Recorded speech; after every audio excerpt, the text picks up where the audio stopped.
ఓం నమః శివాయ. ఓం నమో నారాయణాయ. కర్మ నివారణ, నరదృష్టి నివారణ, కాళభైరవాయై నమో నమః. ఓం కాళకాలాయ విద్మహే కాళాతీతాయ ధీమహి తన్నో నరదృష్టి నివారణ కాళభైరవ ప్రచోదయాతు. హరి ఓం. మా ఛానల్కి స్వాగతం. చూస్తున్న వీక్షకులకు, ప్రేక్షకులకు, ప్రియ కాళభైరవ భగవద్బంధులకి స్వాగతం పలుకుతూ, మమ్మల్ని ఎంతగానో ఆదరిస్తూ ఉండబడినటువంటి ప్రియ సోదర సోదరీమణులకు, ఎవరిపైనను గ్రహణం దోషం లేకుండా, గ్రహణం యొక్క శూల ఎవరిపైన పడకుండా అందరికీ ఐశ్వర్యాన్ని, ఆనందాన్ని ప్రసాదించాలని, అలాగనే తెలుగు సంవత్సరానికి వీడుకోలు పలుకుతూ కొత్త తెలుగు సంవత్సరానికి స్వాగతం పలుకుతున్నటువంటి కాల సమయంలో కనుక అందరికీ ఈ సంవత్సరంలో జరిగినటువంటి అద్భుతాలు, ఐశ్వర్యాలు, అలా జీవితకాలంలో నిత్యము ఐశ్వర్య ఆనందంగా గడపాలని, సకల అష్ట కష్టాలకు స్వస్తి పలుకుతూ నూతన అధ్యాయ జీవితంలో సువర్ణ అధ్యాయానికి స్వాగతం పలకాలని కోరుకుంటూ, అందరికన్నా ముందుగా శ్రీ పరాభవనామ సంవత్సర పండగ శుభాకాంక్షలు. మనకు 1వ తారీఖు మార్చి నెల 2026 నుండి 15/3/2026 వరకు పుట్టినటువంటి వారందరికీ ముందస్తుగా జన్మదిన శుభాకాంక్షలు. గతంలో వివాహం చేసుకున్న వారికి వివాహ వార్షికోత్సవ శుభాకాంక్షలు. ద్వాదశ రాశుల్లో గ్రహ గమనాలు వీక్షింపచేద్దాం.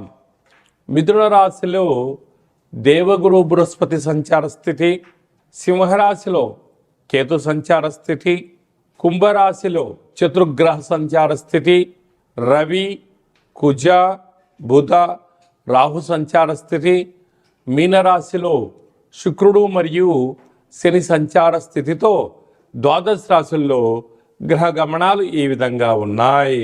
మేషరాశి వారు గ్రహణకాల సమయంలో ఎలాంటి మంత్రాన్ని ఉచ్చరించడం వలన, సాధన చేయడం వలన జాతకంలో ఉండబడిన గ్రహ దోషాలు తొలగించుకొని, ఏళ్ళనాటి శని ఒకవైపు ప్రారంభ సంచార స్థితిలో ఉన్నప్పుడు ఐశ్వర్యాన్ని ఎలా పొందాలో ఈ వీడియోలో సవివరంగా సంపూర్ణంగా తెలుసుకుందాం. మేషరాశిలో ఏ నక్షత్రాలు వస్తాయనగా, అశ్విని నక్షత్రంలోని 4 పాదాలు, భరణి నక్షత్రంలోని 4 పాదాలు, కృతికా నక్షత్రంలోని 1 పాదం కలిపితే మేషరాశి. రాశాధిపతి కుజ భగవానుడు.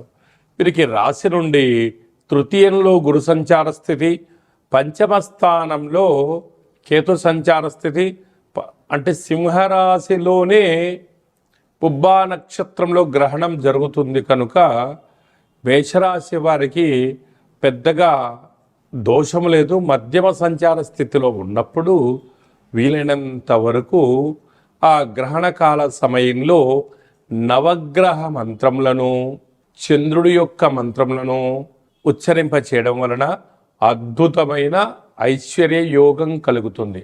అది ఏ మంత్రాన్ని ఉచ్చరించగలగాలి అన్నట్లయితే, ఓం గం గణపతయే నమః, ఓం ఆదిత్యాయ సోమాయ మంగళాయ బుధాయ చ గురు శుక్రశలభ్యచ్చ రాహవే కేతవే నమో నమః అనే మంత్రాన్ని 9 నవగ్రహములకు సంబంధించినటువంటి మూల మంత్రములను, కులదేవతలను, గ్రామదేవతలను ఉచ్చరించడం వలన గ్రహదోషము తొలగి, గ్రహ ఐశ్వర్యం పెరిగి, వచ్చేటువంటి మళ్ళీ గ్రహం వరకు వీరికి ఆనందకరమైన ఆరోగ్యకరమైన జీవితం పొందుతారు అని చెప్పి గమనించాలి.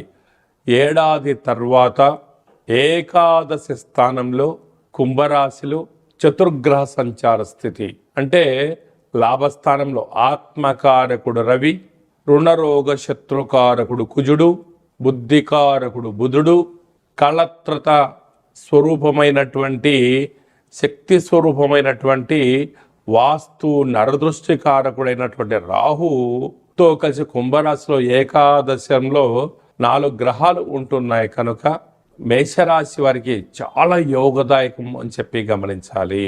కనుక వీలైనంత వరకు మౌనం, ధ్యానం, చిరునవ్వు, ఆధ్యాత్మిక చింతన, సత్ప్రవర్తనగా ఉండగలిగినట్లే మీకన్నా అదృష్టవంతులు ఎవరు లేరు అని చెప్పి గమనించాలి. వ్యయంలో శని భగవానుడు అక్కడ శుక్రుడితో కలిపి సంచారం చేయడం వలన నూతన ఆభరణాలు, ఇంటి స్థలాలు, క్రయ విక్రయాలు స్వల్పంగా యోగించడం కలుగుతుంది. కనుక పెట్టుబడులు పెట్టేటప్పుడు 1కి 100 సార్లు ఆలోచించగలగాలి. కనుక మేషరాశి జాతకులు ఒకవైపు ఏళ్లనాటి శని సంచార స్థితిలో ఉండగా ఏకాదశ స్థానంలో చతుర్గ్రహ సంచార స్థితి, ఇందులో గ్రహణకాల సమయంలో ఉండడం వలన గ్రహణ తదనంతరము యథాశక్తిగా బొబ్బర్లను, లేకపోతే పాలను, లేకపోతే బియ్యాన్ని, లేకపోతే స్వయం పాక దానాన్ని బ్రాహ్మణుడికి ఇచ్చి రుద్రాభిషేకం చేసుకోవడం వలన సకల గ్రహ దోషాలు తొలగి ఐశ్వర్యం కలుగుతుందని చెప్పి కూడా గమనించాలి. మార్చి నెలలో ప్రథమార్థంలో ముఖ్యమైన పండగల గురించి క్లుప్తంగా, సవివరంగా, సంపూర్ణంగా తెలుసుకుందాం.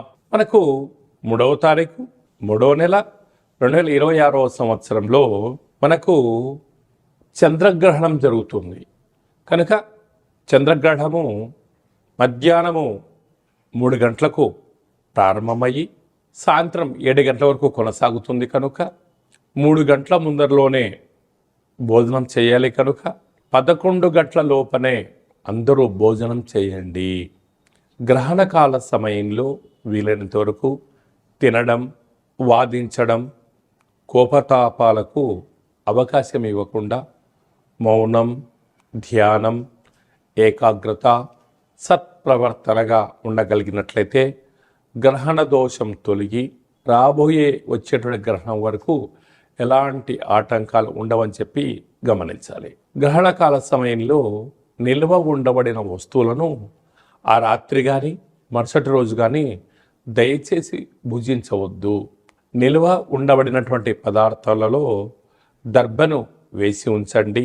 సకలమైనటువంటి గ్రహణకాల సమయంలో మంత్ర సాధన ఏదైతే చేస్తామో అద్భుతమైన ఫలితాన్ని, ఐశ్వర్యాన్ని కలిగిస్తుందని చెప్పి గమనించగలగాలి.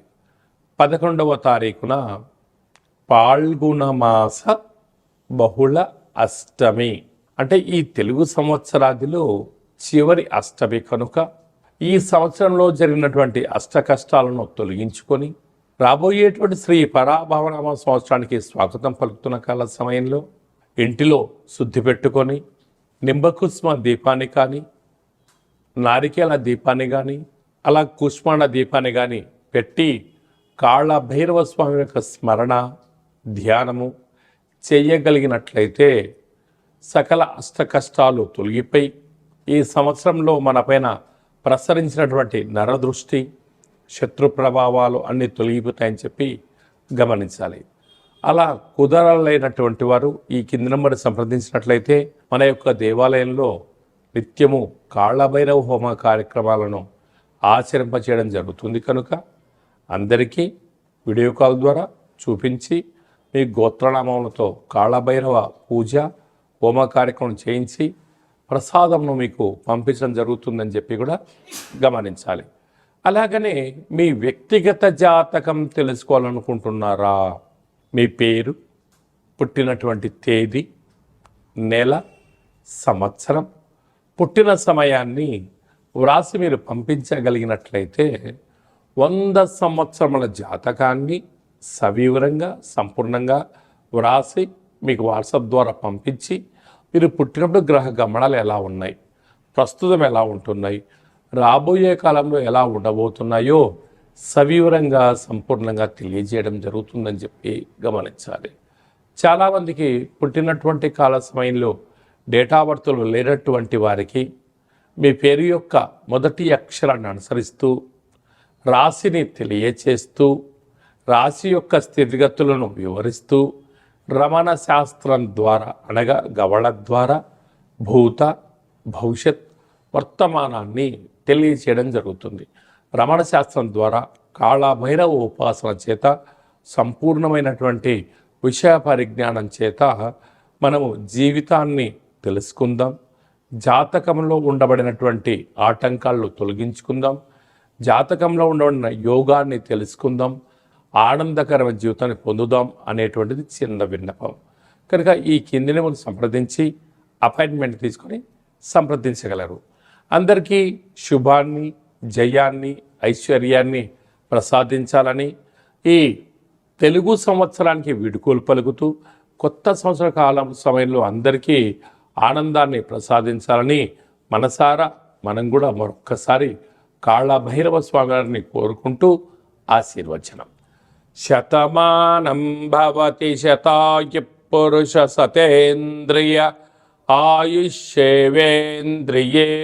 ప్రతిష్టతి ధనం ధాన్యం బహుపుత్రలాభం శత సంవత్సరం దీర్ఘమాయు సర్వే జనా సుఖినో భవంతు లోకా సమస్తా సుఖినో భవంతు సర్వం కాళభైరవ దేవతార్పణమస్తు.